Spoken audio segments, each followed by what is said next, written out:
अस्सलाम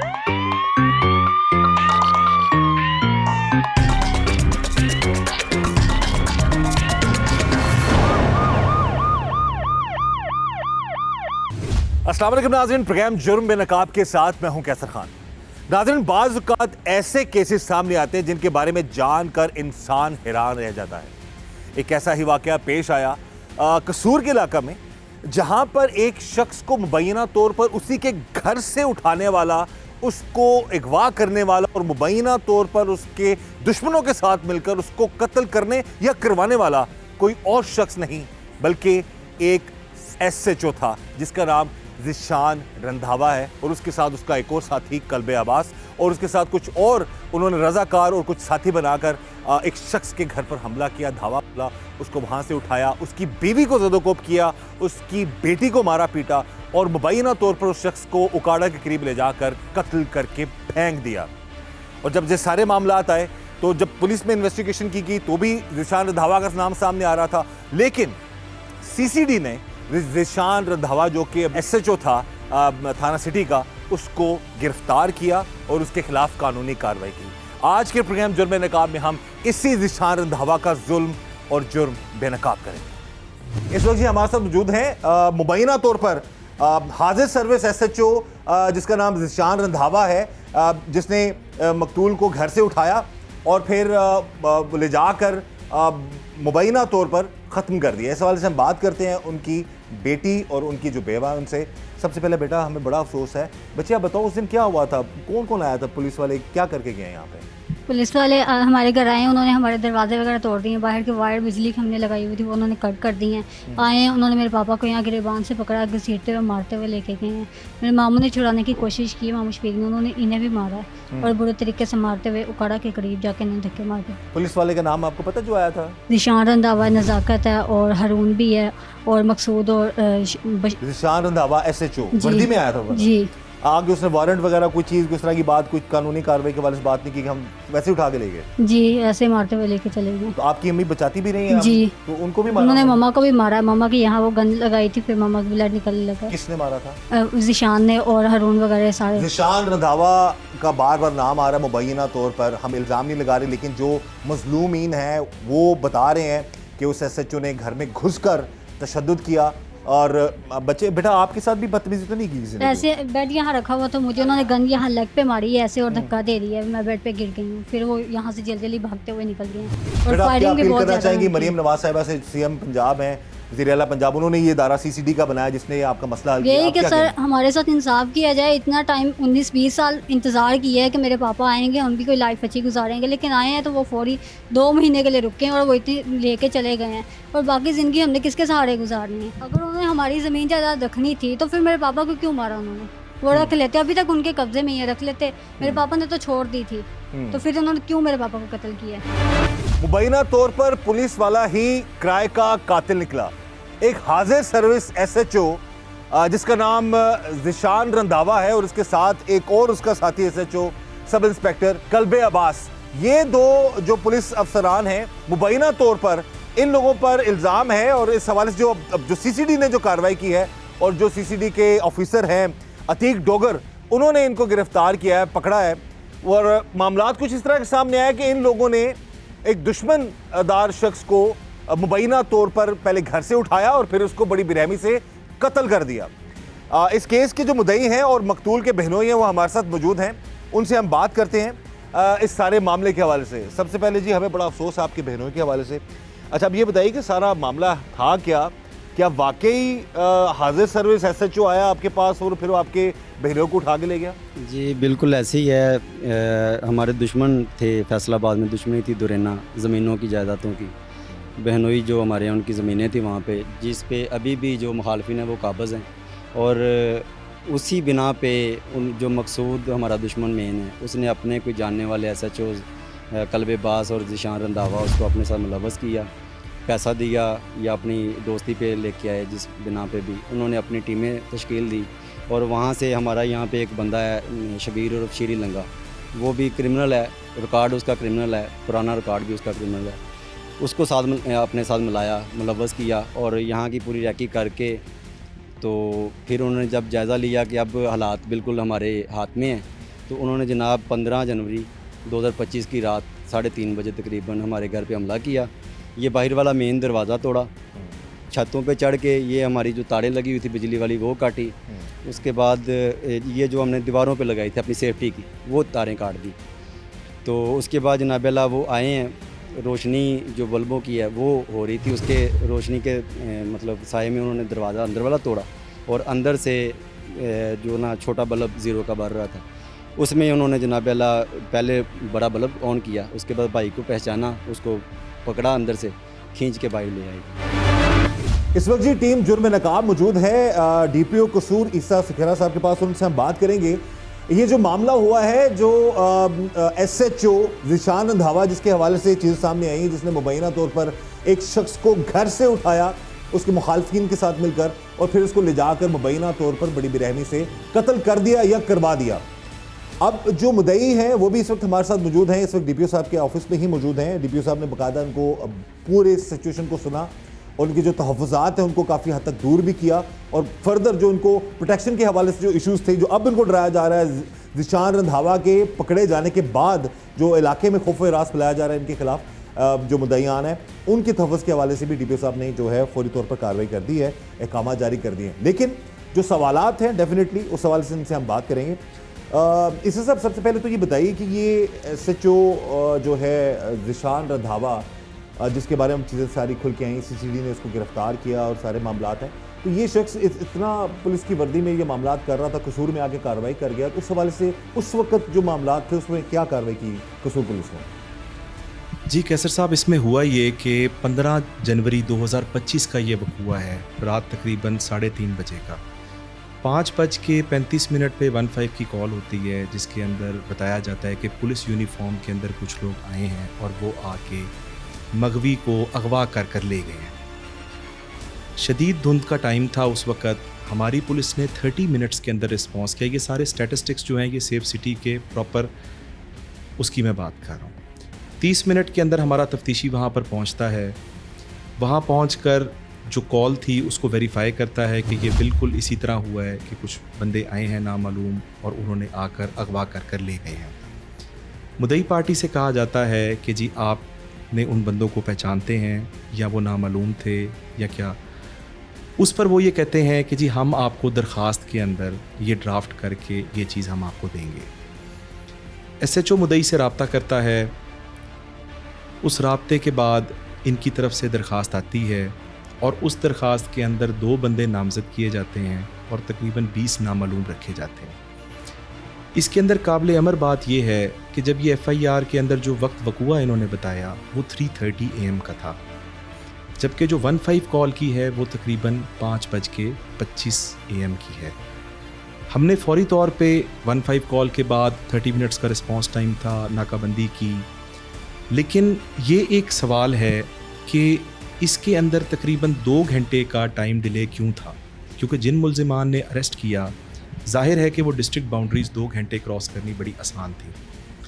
दूसरी बात ये कि उसी वक्त वो जो तस्वीर थी मगवी की उसको डिफरेंट पुलिस के ऑफिशियल अनऑफिशियल जो व्हाट्सएप ग्रुप्स में शेयर किया गया। वायरलेस कंट्रोल पे उसको चेक किया गया कि ज़िले के अंदर किसी थाने ने ये एक्टिविटी तो नहीं की, क्योंकि उस कॉल का ये पार्ट था कि पुलिस की यूनिफॉर्म में बंदे आए और उन्हें उठाया। इसके अलावा दीगर जो हमारे अजला को जिस तरह इन्फॉर्म किया जाता है, जो हमारी SOPs होती है, जो FIR के अंदर नामज़द मुल्ज़िमान थे हमें दी, हमने बड़ी एफ़र्ट की। मेरा SHO 5 दिन फैसलाबाद, गोजरा, टोबा टेक सिंह इन इलाकों में रहा। उसके अंदर मुद्दई पार्टी जो थी वो भी पुलिस के साथ मावनत में कुछ दिन रहे, उसके बाद वो वापस आ गए। बड़ा प्रोफेशनली पुलिस ने उस गैंग को आइडेंटिफाई किया और उसके अंदर से एक करैक्टर जो था साकिब नाम का, उसको अरेस्ट किया।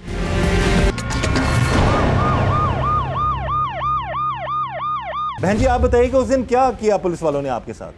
ਉਸ ਵਕਤ ਅਸੀਂ ਇੱਥੇ ਬੈੱਡ ਤੇ ਲੇਟੇ ਸੋ ਰਹੇ ਸੀ, ਉਹਨਾਂ ਨੇ ਦਰਵਾਜ਼ਾ ਆ ਕੇ ਤੋੜਿਆ ਹੈ, ਪਤਾ ਨਹੀਂ ਕੀ ਲੱਤਾਂ ਮਾਰੀਆਂ, ਜੋ ਵੀ ਕੀਤਾ, ਦਰਵਾਜ਼ਾ ਸਾਡਾ ਤੋੜ ਦਿੱਤਾ ਹੈ। ਆ ਕੇ ਇੱਕਦਮ ਮੇਰੇ ਉਹ ਬੰਦੇ ਨੂੰ ਜੋ ਗਰੇਵਾਨ ਤੋਂ ਪਕੜਿਆ ਹੈ, ਪਕੜ ਕੇ ਉਹਨੂੰ ਵੀ ਮਤਲਬ ਮਾਰਦੇ ਰਹੇ, ਮੁੱਕੇ ਮਾਰੇ, ਚਪੇੜਾਂ ਵੀ, ਉਹ ਬੱਟ ਵੀ ਮਾਰਦੇ ਰਹੇ, ਮੇਰੇ ਵੀ ਬੱਟ ਮਾਰੇ, ਮੈਂ ਉਹਨੂੰ ਛਡਾਉਂਦੀ ਸਾਂ, ਬੱਟ ਮਾਰੇ ਮੇਰੇ ਕਮਰ 'ਚ ਵੀ, ਸਿਰ 'ਚ ਵੀ, ਤੇ ਖਿੱਚਦੇ ਤਰੂੰਦੇ ਬਾਹਰ ਲੈ ਗਏ। ਮੈਂ ਗੱਡੀ ਤੱਕ ਗਈ ਆ, ਮੈਂ ਉਹਨੂੰ ਛਡਾਉਣ ਦੀ ਕੋਸ਼ਿਸ਼ ਕਰਦੀ ਰਹੀ, ਉੱਥੇ ਵੀ ਉਹਨਾਂ ਮੇਰੇ ਨੇ ਸਿਰ 'ਚ ਬੱਟ ਮਾਰੇ ਨੇ, ਜਿਸ਼ਾਨ ਰੰਧਾਵੇ ਨੇ, ਤੇ ਕਮਰ 'ਚ ਜਿਸ਼ਾਨ ਰੰਧਾਵਾ ਨੇ ਤੁਹਾਨੂੰ ਮਾਰਿਆ ਬੱਟ ਮਾਰੇ ਨੇ।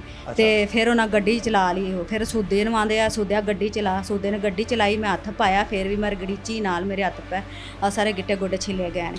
ਬਾਈ ਜੇ ਉਹਨਾਂ ਮਾਰਨਾ ਹੀ ਸੀ ਤੇ ਉਦੋਂ ਹੀ ਮਾਰ ਦਿੰਦੇ ਜਦੋਂ ਉਹਨਾਂ ਗ੍ਰਿਫਤਾਰ ਕਰਵਾਇਆ ਸੀ। ਇੰਨੇ ਦੇਰ ਬਾਅਦ ਉਹਨੇ ਸਜ਼ਾ ਭੁਗਤੀ, 19 ਸਾਲ ਬਾਅਦ ਆਇਆ ਘਰ, ਫਿਰ ਇਹਨਾਂ ਉਹਨੂੰ ਕਤਲ ਕਰ ਦਿੱਤਾ। ਤੇ ਜੇ ਇਹਨੂੰ ਕਤਲ ਹੀ ਕਰਨਾ ਸੀ ਤੇ ਉਦੋਂ ਹੀ ਕਰ ਦਿੰਦੇ, ਸਾਨੂੰ ਪਤਾ ਹੁੰਦਾ ਵੀ ਉਹ ਕਤਲ ਹੋ ਗਿਆ। ਤੇ ਤੁਹਾਨੂੰ ਕਦੋਂ ਪਤਾ ਲੱਗਾ ਕਿ ਪੁਲਿਸ ਵਾਲੇ ਵੀ ਸ਼ਾਮਲ ਨੇ, ਜਿਸ਼ਾਨ ਰੰਧਾਵਾ ਸਾਰੇ ਲੋਕ? ਉਹਨਾਂ ਯੂਨੀਫਾਰਮ ਸਾਰਿਆਂ ਨੇ ਪਾਏ ਹੋਏ ਸੀ। ਉਸ ਵਕਤ ਜਦੋਂ ਉਹਨਾਂ ਨੇ ਗੱਡੀ 'ਚ ਬਿਠਾਇਆ ਨਾ, ਉਦੋਂ ਜਿਹੜਾ ਮਕਸੂਦ ਹੈ ਉਹਨੂੰ ਜਿਸ਼ਾਨ ਦਾ ਰੰਧਾਵੇ ਨੇ ਆਖਿਆ ਵੀ ਗੱਡੀ ਚਲਾ, ਸੂਦਿਆ ਗੱਡੀ ਚਲਾ, ਤੇ ਸੂਦੇ ਨੇ ਆਖਿਆ ਠੀਕ ਹੈ, ਉਹਨੂੰ ਛਾਨੀ ਦਰਵਾਜ਼ਾ ਬੰਦ ਕਰ ਗੱਡੀ ਦਾ। ਇਹ ਉਦੋਂ ਸਾਨੂੰ ਪਤਾ ਲੱਗ ਗਿਆ। ਬਾਕੀ ਜਿਹੜਾ ਅਲੀ ਅਕਬਰ SHO ਉਹਨੇ ਗ੍ਰਿਫਤਾਰ ਕੀਤਾ, ਬਾਕੀ ਜਿਹੜੀ ਹਕੀਕਤ ਉਹਨਾਂ ਨੇ ਦੱਸ ਦਿੱਤੀ। ਤੇ ਤੁਹਾਡਾ ਮਸਲਾ CCD ਨੇ ਕਰਤਾ? ਸਾਡਾ CCD ਨੇ ਸਾਡਾ ਤਾਵਨ ਕੀਤਾ, ਔਰ ਸਾਡੇ ਨਾਲ ਕਿਸੇ ਨੇ ਕੋਈ ਤਾਵਨ ਕੀਤਾ। ਜਿਹੜੇ ਭਾਈ ਇਹ ਨਾ ਅਤੀਕ ਡੋਗਰ ਸਾਹਿਬ, ਉਹਨਾਂ ਨੇ ਸਾਡੇ ਨਾਲ ਬਹੁਤ ਅੱਛਾ ਤਾਵਨ ਕੀਤਾ ਹੈ। जब इसने रेड किया था, क्या ये हादर सर्विस SHO था? नहीं, जब ये केस हमने ट्रेस किया है उस वक्त तक ये सस्पेंडेड और डिसमिस्ड था। हमने बड़ी एफर्ट की, 3 दिन हम फैसलाबाद में रहे। हमने जब ये साकिब नाम का बंदा जो इनके क्लोज कॉलर्स में से था उसको पकड़ा, तो ये सारा केस हमें रिवील हुआ साकिब का। और ये रिवील कैसे हुआ? जब वो साकिब को हमने मोबाइल की बेस पे अरेस्ट किया, टेक्निकल एविडेंस पे अरेस्ट किया, उसकी शनाख्त रेड हुई, मुदई ने उसको शनाख्त किया, उसके बाद वो रिमांड पे आया, उससे आला कत्ल बरामद हुआ, उसने हमराइयों का इंकशाफ किया। 2 मुलजिमान सब्सिक्वेंटली पकड़े गए जो कि मौके पर थे, जो कि इस सारे केस में थे, उनकी शनाख्त रेड करवाई गई, उनको मुदई ने शनाख्त किया, रिमांड पर आए, उनसे आला कत्ल बरामद हुआ। यानी 3 मुलजिमान ज़िला कसूर पुलिस ने आइडेंटिफाई किए, और जो बकाया थे उन मुलजिमान को भी आइडेंटिफाई करके उनके वारंट गिरफ्तारी लिए गए, जिसमें जिशान रंधावा शामिल। CCD गए और बकौल इनके डेफिनेट चीज़ें नज़र भी आ रही। CCD में 1 महीने के अंदर अंदर उन्होंने जाके, और वो रंधावा जो था वो अभी SHO लगा हुआ था जी बिल्कुल, जिसको पकड़ा CCD ने। जब ये केस जो है, इस केस के हवाले से जो DOCCD कसूर हैं उनको इस बारे में उस वक्त, ये 31 जुलाई की बात है, मुझे एक SP साहब की कॉल आई जो कि लाहौर CCD में होते हैं, और उन्होंने मुझे ये बताया कि सर ये एक केस है, इस हवाले से अगर ये केस हमें ट्रांसफ़र हो जाए तो इसमें आपको कोई इतराज़ या कोई मसला तो नहीं है। मैंने उनको ख़ुद इस बारे में बताया कि भाई ये केस में मुदई के साथ बड़ी ज़्यादती हुई थी, मकतूल को अगवा किया गया, इसमें पुलिस वाले इन्वॉल्व थे। इसके अंदर इस केस के हवाले से एक टाइम के बाद जाके इसमें प्रोग्रेस इसलिए रुक गई कि वो जो मेन कल्प्रिट्स थे वो सारे टूल्स टेक्निक्स जानते थे, और उस हवाले से हम तो ख़ुद ये चाहते हैं कि ये केस जो है अगर CCD के पास चला जाए, क्योंकि CCD एक ऐसी ऑर्गेनाइजेशन है जिसका कि पूरे पंजाब के अंदर एक इंटरनल नेटवर्क बेहतर है। हमारे सिस्टम मुदई को ही थका देते हैं इतना कि मजबूर हो जाता है वो सुलह करने पे। तो एक वजह ये भी हो सकती है कि अगर इन्होंने जाके अदालत में ये की तो प्रेशर भी था इनके पीछे, और वो निचले लेवल की जो मातहत पुलिस थी वो कार्रवाई नहीं कर रही थी इनके हाथ में। देखें, जो इस केस का तफ्तीशी था लियाकत, जिसके बारे में इनका ये था कि वो इनको रिस्पांस नहीं देता था, और इनको ये फ़ील हुआ कि शायद वो इसलिए रिस्पांस नहीं देता था कि उसमें कोई प्रेशर डालने की बात होगी, वो एक और केस में ऑटोमेटिकली डिसमिस फ्रॉम सर्विस हो चुका हुआ है। आपने ही किया? मैंने ही किया हुआ उसकी है, बदयांती की वजह से। बदयांती की वजह से। जो SHO था, जो फरहान जिसके बारे में उन्होंने बात की, उसके ऊपर मैंने ऑलरेडी 155C का पर्चा देकर, और वो ऑलरेडी इस वक्त सस्पेंडेड क्लोज लाइन्स है, और उस पर मैंने FIR दी हुई है। जो एक कासिम के बारे में इन्होंने बात की, इंस्पेक्टर के बारे में, उसको मैं ऑलरेडी कोई 15 से 20 दिन पहले ज़िले से सरेंडर कर चुका हूँ, और वो PC के अंदर है। मेरा सवाल सिर्फ ये है कि अगर ज़िला पुलिस ने या मैंने या किसी पॉलिसी के तहत मुद्दइयों को प्रेशराइज़ करने के लिए ये लोग अगर रिस्पॉन्स नहीं दे रहे थे, तो मुझे तो इन लोगों को जो था सर पे बिठाना चाहिए था। अगर मैं इसमें इन्वॉल्व हूँ या ज़िला पुलिस की कोई ऐसी पॉलिसी है, मैं उन लोगों पे पर्चे दे के उनको डिसमिस फ्रॉम सर्विस कर रहा हूँ।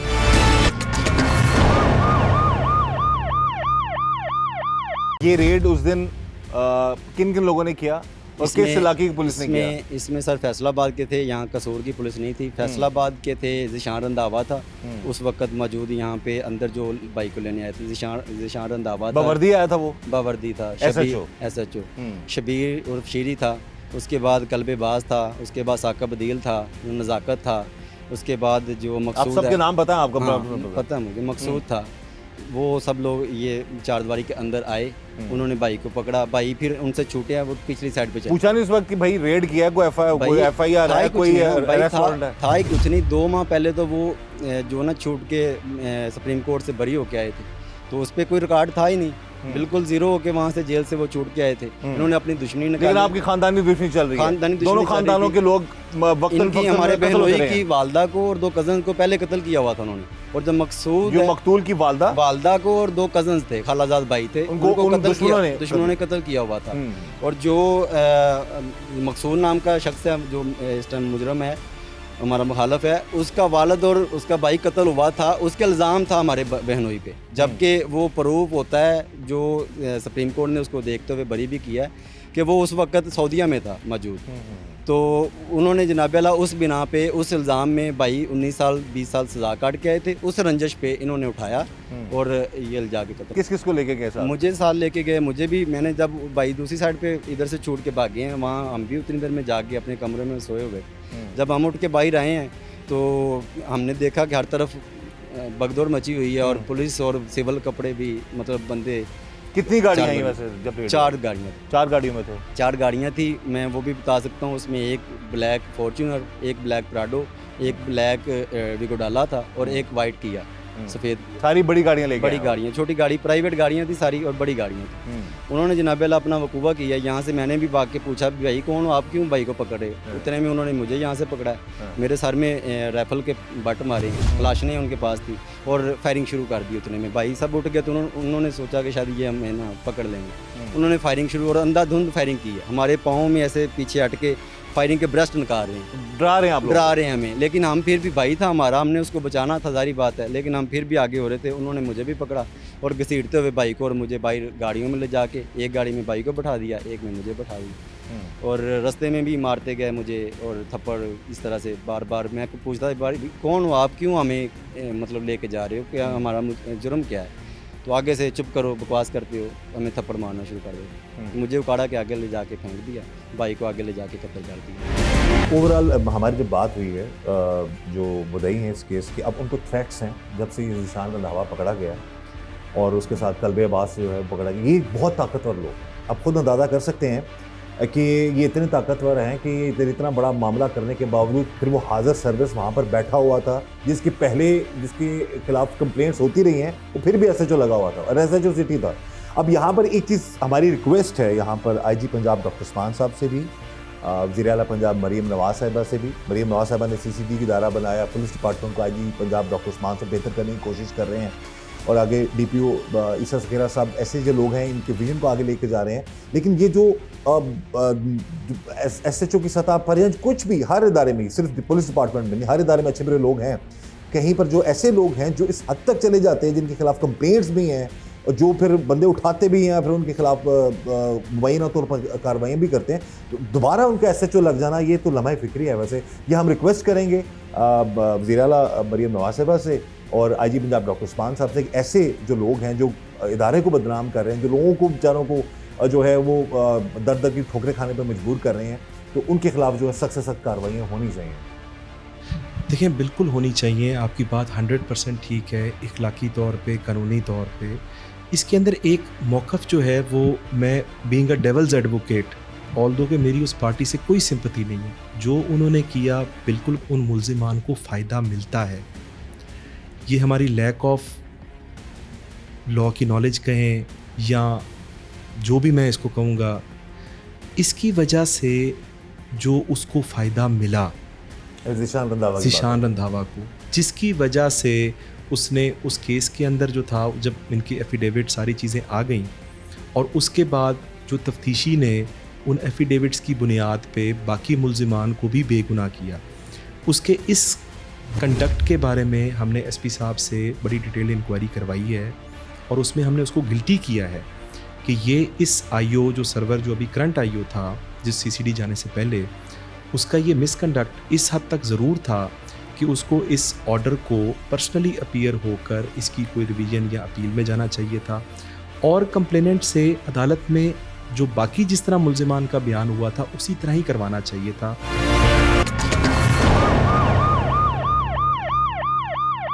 सीसीडी तक ये कैसे पहुंचे और फिर सीसीडी ने कितना क्विक रिस्पांस दिया, और सीसीडी के जो ऑफिसर हैं अतीक डोगर, उनका कैसा रिस्पांस रहा, इसी वाले से हम बात करेंगे इनसे। जी बताइएगा।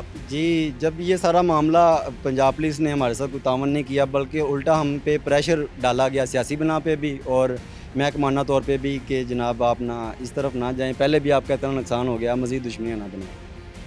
ज़ाहिर बात है हम गरीब लोग हैं, इतने वसाइल नहीं हमारे, इतनी वो हम नहीं कर सकते, मतलब सामना। दुश्मन जो है वो बहुत ताकतवर था, उसने अपनी ताकत का, अपने पैसे का इस्तेमाल करते हुए हमारी किसी भी दायरे में कोई चलने नहीं दी। हमने डीपीओ साहब के बाद हम डीएसपी इन्वेस्टिगेशन के पास भी पेश होते रहे,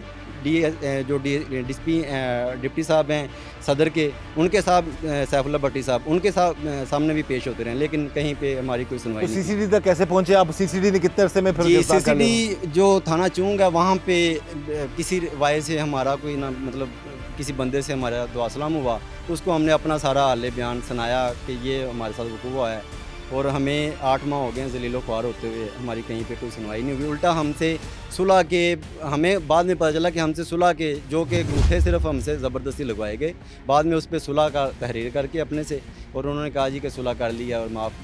जी, ये जो 8, 7, 8, 10 लोग हैं बासर थे, जिनमें पुलिस भी थी और जिनमें मुखालफिन भी हैं शामिल, उनको उन्होंने बेगुनाह साबित करवा के और हमारी जो मिसल है उसको ठप करवा दिया। अब जब सीसीडी के पास गए उन्होंने बड़ी, हम उनके शुक्रगुजार हैं, सीसीडी चूंग के भी, और आगे शमीर साहब हैं जो मॉडल टाउन, वहाँ पे उनके पेश हुए, चट्टा साहब के मशहूर हैं, और मरियम नवाज साहबा के भी मशहूर है, जिन्होंने इस अदारे को कायम किया। और पकड़ के कौन लेके आया? पकड़ के जनाब आला जी थाना चूंग के बंदे लेके आए, उसके बाद फ़ौरन उन्होंने रब्ता किया अपना सरफराज डोगर साहब हैं थाना चौंक के, उन्होंने आगे रब्ता किया अतीक डोगर साहब से, इन्होंने फ़ौरन अपने हैंड ओवर कर लिया। और उसके बाद जो पहले बंदे मकसूद लोग पकड़े थे और हमारे गांव का यहाँ शबीरी, उनको पकड़ा था, उसके बाद उन्होंने फ़ौरन अतीक डोगर साहब ने क्विकली उनको रिस्पॉन्स। अतीक डोगर साहब की परफॉर्मेंस सीसीडी ऑफिसर कैसी रही आप? सर बहुत अच्छी है, उन्होंने हमारे साथ पूरा तामन किया है। यहाँ पे जिस बंदे ने तामन किया हम उसके शुक्रगुजार हैं। 2 माह की बेटी थी उनकी जब वो अरेस्ट हुए थे हमारे बहन, अब 2 माह उसको आए हुए थे तो वो कत्ल होगी।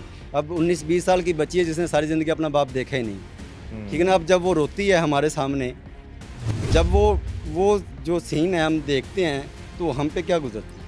बिल्कुल जी, अल्लाह ताला आप लोगों को सब्र दे, हिम्मत उस दे। बच्ची को हम कैसे हौसला दें? वो हमें एक सवाल करती है कि मेरा पापा कहीं से ला, अब वो उसका पापा कहाँ से पैदा करें। फर्दर इसको समाप्त आप कीजिएगा, इन जो मुद्दईयान हैं इनको कैसे प्रोटेक्ट किया जाए और इनको इंसाफ दिलाने के हवाले से करिए। मेरी अभी जो मुद्दई हैं इनसे बड़ी डिटेल में बात हुई है। इनकी अगर सिक्योरिटी के हवाले से जो भी कंसर्न्स हैं, मैंने अभी SHO साहब को कॉल की है, उनसे ये कहा है, वो भी खुद इनके घर जाते हैं।